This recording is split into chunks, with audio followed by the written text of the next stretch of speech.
No, I know how good he is. I see that as a failure on his management.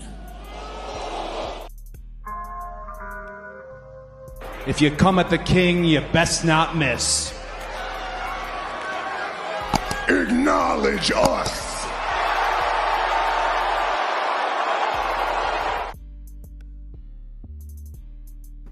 Hey, this is the Red Carpet Ring. Turnbuckle King here featuring TBK. The man himself, I'm here. Now, we're here to talk about which wrestling show won the weekly battle. We are talking about AEW Dynamite versus NXT. We got the shows this week that were for the episodes of 925, 924, and 925. You guys get the license as we come into the wrestling ring. We're going to talk about it. We'll go over the numbers, the viewership, and we'll decide what show did better as a show and what number won the ratings battle war. So let's get into it. Before we get started, let's see who came into the ring. CeeLo Mayo, salute to you. Figure 4 TV, salute to you. Thank you guys coming out tonight. We're going to talk about it. But this is, like I said, it was a lot of events going on with AEW and NXT. So we're going to go over and talk about both these shows, see who did what better and what was performed. Let's go over, we'll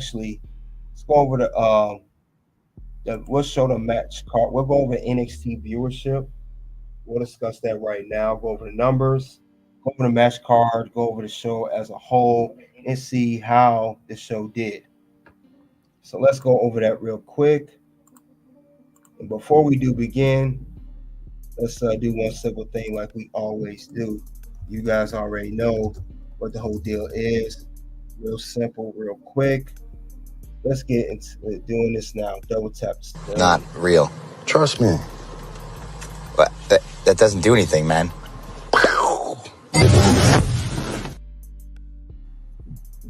So we are going to go over NXT viewership. Now, NXT viewership, if you guys remember NXT, this was the match card for NXT. That's the match card there. We'll go over viewership of the numbers of NXT. Hassan Terrell, salute to you. All right, let's go over viewership, shall we? It's the viewership for the 24th of September. We got here, it says the NXT, this was the final episode on the USA Network. So we know that it was the final episode. Next week, like I said before, they go into CW next week. So this was pretty much a farewell USA Network episode. But we got that NXT came in at 620,000. Now this was down from last week's 677,000. We know that they did better last week. I looked over. There was nothing going on in particular.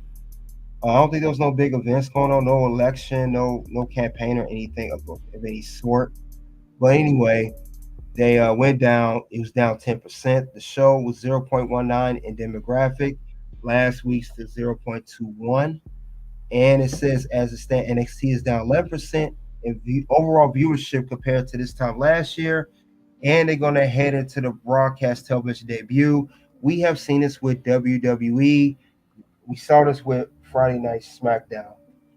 When WWE leaves one network and go to another, they really don't put that on to the final episode. We saw that with Friday Night SmackDown. Wasn't the best. And I have to admit, the same can be said for NXT. NXT was not the best show as a farewell going out to USA. It wasn't the best show. Could have been a little bit better, but we know they're saving everything for next week as they head on to CW. So it was not the best show on paper. It wasn't the worst either. So that's the reports came in for that. Now the highlights, let's go over highlights for NXT, the NXT highlights here. Now the highlights here, we had, remember the segment where Leslie and Zachary Wentz had a promo, they had a sit down ahead of their street fight match on CW. Wesley took out Trey Miguel, who's a part of the Rascals, in the parking lot the previous week. But he also made a comment about Gigi Dolan, who is Zachary Wentz's real life fiance. Gigi Dolan is a part of NXT. She's currently injured. He said, I don't want Gigi Dolan to watch you being hurt. And that ticked Zachary off. He cursed, and he went and looked for Wesley. They met each other and they fought. That was a good segment. Very good segment of the show. Then we also had a match here. Kalani Jordan had a good match. She defended the Women's NXT North American Championship against No Quarter Catch Crew, Ren St. Clair. They had a good standout. They had a good match. We had a tag team match that was okay. Wendy Chu and Rosemary from TNA. Another appearance for someone from TNA coming on to NXT ring. So that was the opening match of the show. That was great. And of course, we had the final segment of the show, which is Roxanne Perez and Julia as they prepare for the Women's NXT Championship match at CW. And of course, right before the end of the show, Stephanie Valkyria, she appeared via satellite, and she said whoever wins that match, she will be waiting to be the next, because she's going to be the next challenger for the Women's NXT Championship, if you guys remember that part. Waiting on the other side of your NXT Women's Championship match. So that was a good part of the show as well. And these were the key highlights of the show. I mean, I said it before, the matches weren't all that great as a whole. Wasn't bad either, but it wasn't the best for NXT. Because, like I said, it's their last show on USA. And they thank USA and everything of sort. We know that part. But other than that, it wasn't the show we thought it was going to be. And, and I'm not so much hicked up on NXT because NXT's been doing well for the past several weeks. They always put out banger after banger after banger. So I'm not so mad of that so much. Leslie Alvarado, salute to you. Welcome to the ring. So that was the highlights of NXT. And like I said, 620,000. Demographic was 0.1. But let's head on to AEW. Let's go over to the viewership there. Now, AEW viewership, we know that their viewership actually went up. It says that Grand Slam viewership was way down from last year's Grand Slam, but the previous week was better. It was better than the previous week. Barely above latest 10-week average key demo data.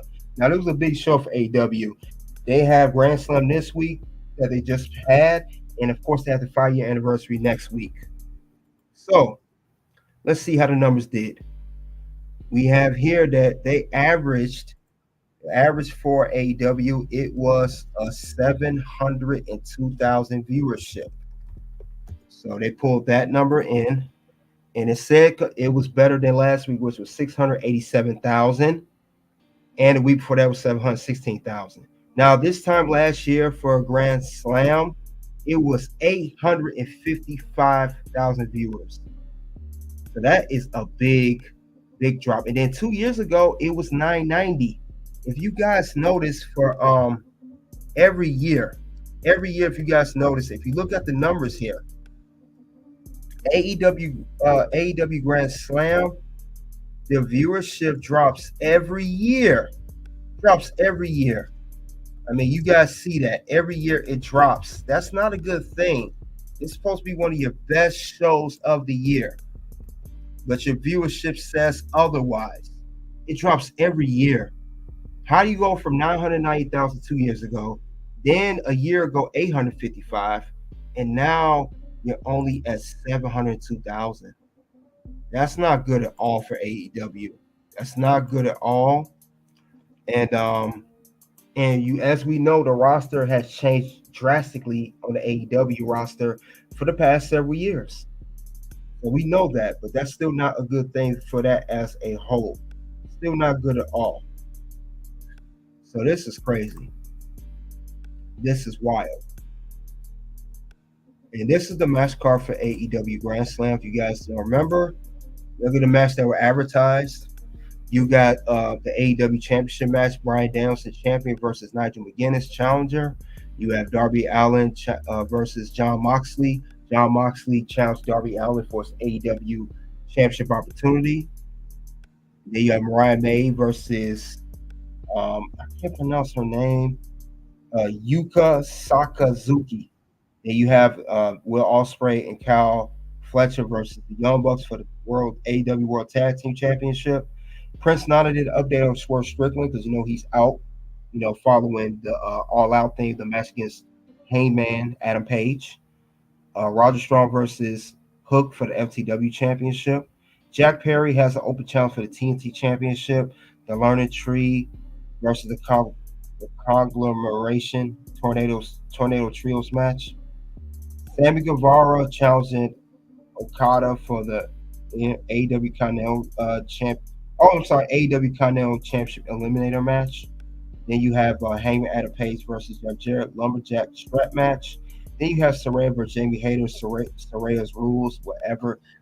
Saraya's rules, whatever that means. I guess a fake bloodline rules match. And then of course we had the Lubre. I forgot what it is with that. It is. Let's see what that means. I guess that match means it is hologram 3-way Lucha Lubre. So they had a lot of matches. It was a full card here, guys. Full card.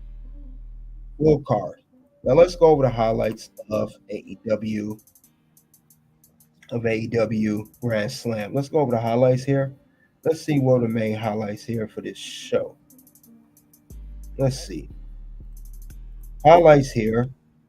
We did have Bryan Danielson. Now, Jon Moxley, he defeated Darby Allin for the World Championship opportunity. We're now going to have Bryan Danielson versus Jon Moxley at AEW Wrestle Dream. That has been official. So Jon Moxley will move on to face Bryan Danielson for his championship. It's supposed to be for the AEW World title. Now, you know the history with these two. Jon Moxley and Bryan Danielson was in the same stable called the Blackpool Combat Club.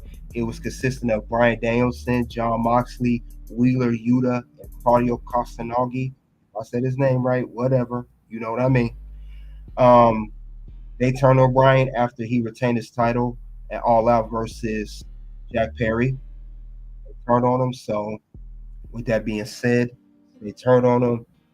Jon Moxley wants his championship now. He wants to be AEW champion again.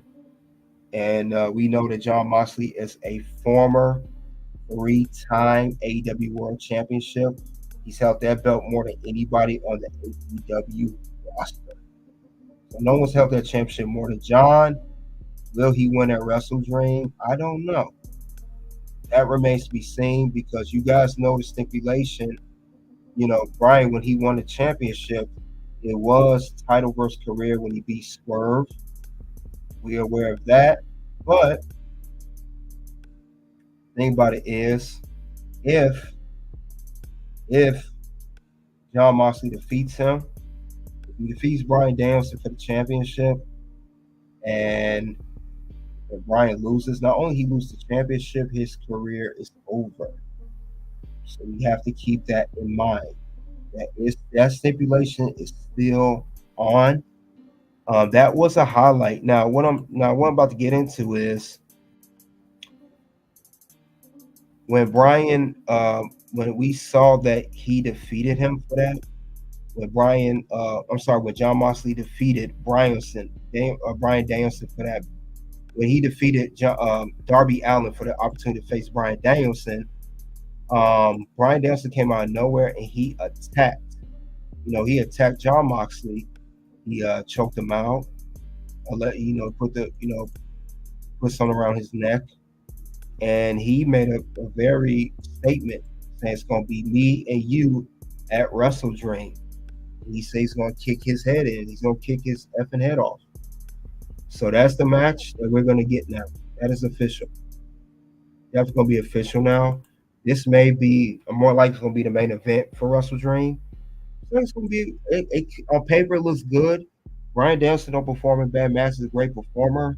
Moxley, another veteran, so it might be good. But that was one highlight. That is official. That is official for that. Now, another thing we'll get into, let's see, that if it matters to anybody, if it matters, Prince Nana, gave an update on Swerve Strickland. We know that we had a debut of MVP. He made his debut. And he said, Swerve, he knows Swerve's a great competitor. He knows Swerve is out right now. He said he'll come back in no time. But he did say one thing. He said, despite all of that, I'm not blaming Swerve. I'm blaming the management. And then he hands Prince Nana, that was in the boss move, he hands Prince Nana his business card again to Swerve, meaning that MVP should be Swerve's manager and he should be represented by better management instead of Prince Nana. So you guys remember that was a highlight of AEW Grand Slam. And the crowd was a little, happy. He said, he tried to pull Jay-Z, allow me to reintroduce myself. My name's MVP. And the crowd really wasn't into it that much. I'll be honest with you. I like MVP. I like him in his manager role with the cane and everything. Really wasn't into it as much. But, that's my opinion. You guys can think otherwise. No, I know how good he is. I see that as a failure on his management. So AEW Grand Slam, this is when MVP makes debut. Now, will he manage Swerve? That's the question.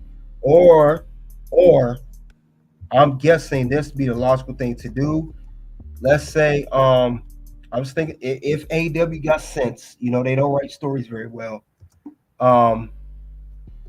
Maybe. I'm guessing Swerve, he's going to approach Swerve about managing him. Swerve turns him down, so I'm stick with Prince Nana. And I think, MVP said, I'm going to have somebody that's better than you, Swerve. This could be the set for Bobby Lashley making up his debut in AEW. It could be, because Bobby is not under contract with WWE no more. He's not on contract with anybody. Maybe that would be the setup for that, and maybe we'll get a Swerve versus Bobby Lashley. That would be the logical thing to do. And if they do it that way, I'm on board with that. Yeet. Or if they're not going to do that, which I don't think, like I said, far-fetched, if they do that, that could be a logical reason. But I'm thinking since this is AEW, the chance of that happening are I don't think it's going to happen. But it's good to throw it out there. I would like to see that, though. I would like to see Bob. Yeah, he said, nah. Yeah, Bobby versus Swerve. I would like to see that, though. But is AEW going to do that? They should. They could. But I don't think they will. Because we know that Swerve is only good with Prince Nana. And I don't see how he would leave to go to Bobby Lashley. We go to MVP now. I don't see how that would go. I don't think that would make sense. Because sometimes you're only good as your management or as people around you. And I can't see anybody represent Swerve the way Prince Nana do. You gotta remember, that's how Swerve got over in the first place, with Prince Nana and dancing as a heel.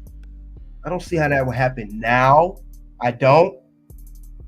So I think that Swerve would turn down MVP's offer to manage him, and he'll say, I'll bring somebody better. And that's when Bobby Lashley can make his debut, and then he could attack Swerve, and that sets up a feud with those guys, But one thing I will say, I'm going to go a little off the edge here. I see this in wrestling companies. I see this all the time. And I'm going to say it here. We see this in WWE and we see this in AEW. Me and Figure 4 TV had this conversation, and he had a point.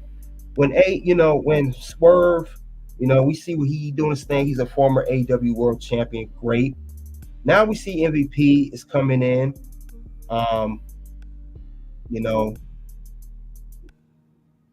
Why?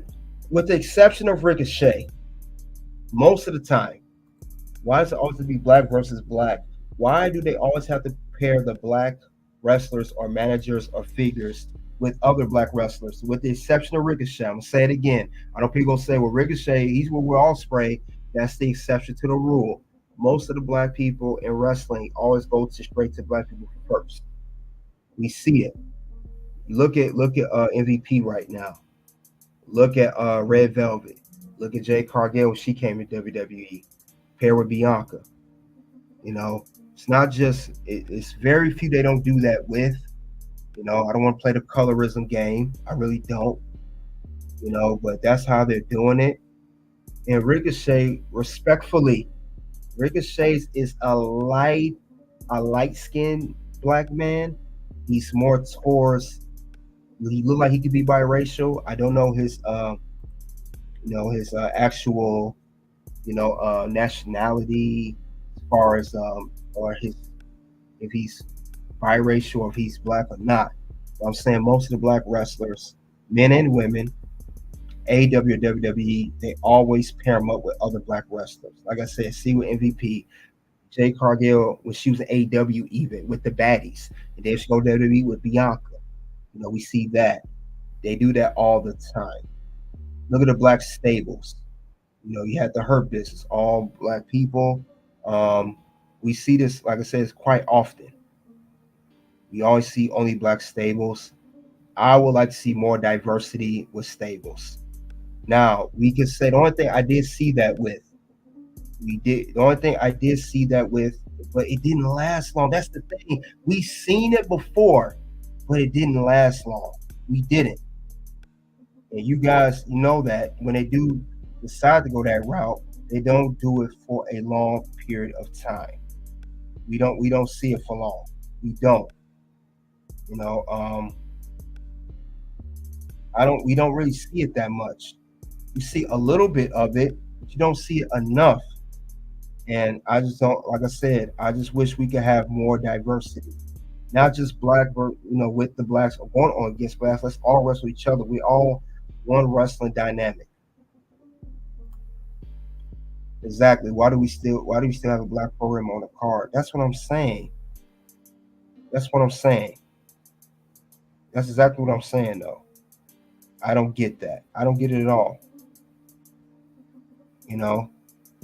Now, we could say, that they have done it.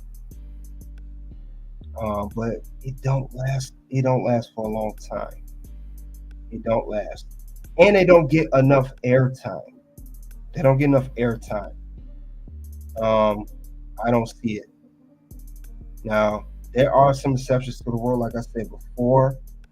I do remember seeing some diversity, but they don't do it for long, guys. They don't do it for a long time at all. I don't never see it do it for a long period of time. I really don't do that.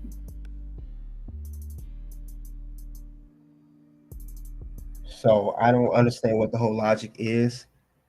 Yes, same with the Latina. Like I said, I don't want to play the colorism game, but we got to go there. Yeah, LWO, Lucha Libre, like, why can't we all just be in one dynamic? See, these wrestling companies, they care about, I believe they care about what the fans think. That's what's going on here. Now, what they did do at one occasion, like I said, if you guys remember, I'm going to bring you guys up to speed right now. And I saw this a little bit, but it was not a long period of time where they had before they broke this up. And I'll get to it right now if you guys remember this. If you remember it. If you don't, I will remind you right now. If you remember this, it's one example. You guys remember the Mogul Embassy? Remember Mogul Embassy? It was, Swerve. It was Prince Nana. You had Brian Cage in there. Brian Cage was in there, but it was not a long time. It wasn't a long time. And You know, the Mogul Embassy started. I know it started back in independent scene, but I'm talking about AEW. And when Brian Cage was in there, I don't think he was there for a long time. Do you guys remember Brian Cage being there for a long period of time? He was there very, very short. And then when Swerve won the AEW title, they kicked him out. If you guys remember that. They kicked him out. They kicked Swerve out. And it was just him and Prince Nana. So that's one, if you guys remember that. That's the only time I really saw diversity. But it wasn't for a long period of time. Because I said, okay, we see some diversity here. You know, but it wasn't long. They didn't keep for long. We see it with Latina Superstar. Why can't Selena manage the Street Profits? Good point. Like I said, I didn't see it that much often, but I did see it with Mogul Embassy. I did see Brian Cage. I did see Swerve. I did see other guys, but it wasn't for a long period of time. You know, we saw also, you know, that's Bishop Khan right in the right. You know, we did see that, but Brian Cage came way later on. You know, I know a lot of people were there, but they wasn't long. It's mostly a predominantly black state. It's like The Rock and Nation Domination. They placed Owen Hart in there, but that's it. But it wasn't long. Great example, Figure 4. Yes, Nation Domination, same thing. But we see this all the time. So I don't want to get too much into that, but I just had to make that point. Let's get back to Grand Slam.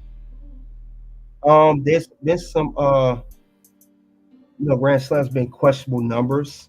Now we know that their show didn't do that well. If you guys know, there's a recent report. It says that AEW is called out for potential malpractice. You guys know this about Grand Slam 2024 ticket sales witnessed certain surge. See what they mean by that. This is reported by Sports Kita. I think Russell Volks talked about it too. It says AEW aired Dynamite Grand Slam and Take Collision Grand Slam 2024 from the Arthur Ashe Stadium last night. However, according to recent reports, there's been some suspicion about the show's ticket sales. Let's get further into that. Let's see. It says they have some great matchups. The show attendance has been an emerging topic. As according to WrestleTix, the company sold 2,669 tickets earlier this week. Final attendance was revealed to be 8,191 and a total sale of 8,477. And it said recent edition of Wrestle Observer, Dave Meltzer, I'm not a big fan of him, but I'll read it anyway. He noted how AEW sold 2,000 tickets in a few days, but it raised questions about the company's potentially paid attendances. And we know that. We see the empty arenas. There's a pull quote here from Ringside News said, I don't know how much paid was. When you get 3,000 in the last couple of days, you know what I mean? That was a lot. It was over 8,000 in the building, though, he said. You know where I'm about to go with this next, guys. This is not at all. Who told y'all what's up? Yeah, they try to pull a politician move. Spoken and spun like a true politician. I mean,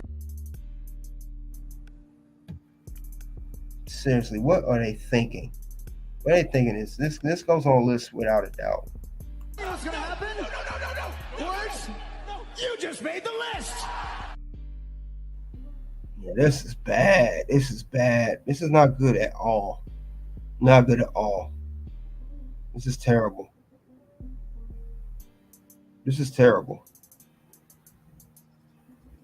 Now, we think it's supposed to be a good show, and it's not. But this was the highlights of the show, though, here. They lied about their numbers. And we see this with the empty arenas. We see this all over the week. This is sad, though. You guys ought to be ashamed of themselves. I just want you guys to take a moment and look at this card again.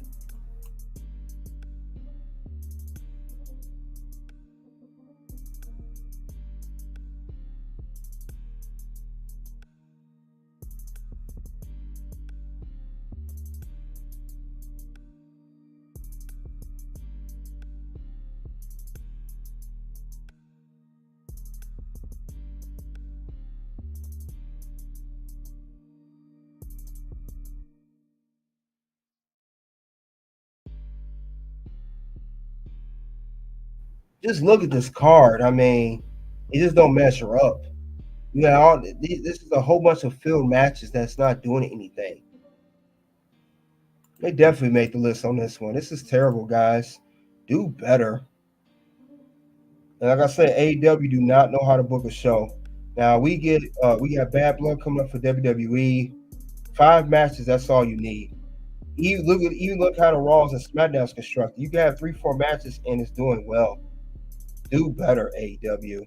This is not it. This is not it at all. Not by a long shot. This is terrible. It's terrible, guys. Not good at all. This is not how you book a show. They still, and it shows. I remember I told you guys earlier that the viewership drops every year for Grand Slam. Viewership drops every single year. Every year it drops. Every year. So I believe that report. I believe this report because your numbers just drop. They just need to stop booking shows. They need to stop booking shows every year. I think they stop doing that, they'll be fine. They have to stop doing that because I don't think it's helping at all. I don't think it's helping at all. It's not really doing anything for them. It's not. This show next week. They're gonna have the 5-year anniversary next week. And I'll be honest, I don't think it's gonna be much better. Much better than this show here. It may even drop. Them rates may even drop too. I can see that very well happening with this because this is terrible, guys. This is terrible. Now, you guys have events going on every single week. Every single week. Now, let's go over the numbers, shall we? Let's go over the recent events going on. You guys have a 5-year anniversary next week. And then you're going head-to-head with NXT the following week, October 8th. And then you have Wrestle Dream. Y'all, and I said this last week, you guys are always doing events back-to-back. Stop doing that every week. You got this show next week. 5-year anniversary. I don't think this number's going to do great either. How the viewership is going to do for this, we don't know. But every week you guys have something, and it's supposed to be the main event: Ricochet versus Will Ospreay for AEW International Championship. I mean, seriously, what are you guys going to do? What are you going to do? Now, October 8th is a real head-to-head. It's a real head-to-head, guys. Now, they're doing it for that 1 week of real head-to-head. But, you know, the Young Bucks said, they actually said last week, a few days ago, that they missed the Wednesday Night Wars. It's just sad, though. It's sad. It don't make no sense. None whatsoever. October 8th is supposed to be that. That's the week that Randy Orton's going to be on NXT. And that's when, they're going to have their Title Tuesday. So they will have a real head-to-head. You know I'm going to cover that. Now, normally I cover that, Friday, like today. I may cover that Wednesday. I may cover that. Well, there is a real head-to-head, though. We are going to have that. So we could switch the channels and all that back and forth stuff if you want to. I'm probably not going to do that. I don't care. But that's how that's going to go. But they're going to have that next week. But I don't think this show's going to do anything. Like I said, every week is something with AEW. Every week. Every week. It just do not miss. Every week. But they are, like I said, that's the 1 week, I guess the one Tuesday out of the year that they go head to head because of the playoffs, baseball, and all that stuff. So they do have 1 week like that. But if you guys look, like I said before, every week is something with AEW. Every week is an event. Every week, big show. For 3 weeks in a row, you had a big show. Every week. You guys just do not stop. You guys don't stop with this at all. You just don't. Every week is something with them. So we're going to go over not just the 5-year anniversary. If you look here, we also have this show, Title Tuesday. So AEW will go against NXT October 8th. Now this is the week after this show. The same week NXT going on CW, they will have the 5-year anniversary. So AEW and NXT both have big shows. Next week. Then it's the week after that, it's these two. And then guess what? Later on, a few days later, what do we have? Wrestle Dream. AEW always got something big going on, and the numbers don't match up. That's all I'm saying. The numbers do not match up with these shows. It never matches up. It never measures up. If you know that, then these big shows are not really helping you by any means. It's really hurting you. So, if anything, you need to stop doing that. Stop doing these shows. It's not benefiting you at all. So, I think they just need to cut that out. Just cut it out. Because it's not helping the brand. It's not helping anybody. Just cut that out. So I don't know. You guys, let me know what you think of these of AEW doing all these shows. 5-year anniversary, Title Tuesday, and Wrestle Dream all back to back, and you just had Grand Slam. That's 4 big stuff in a row.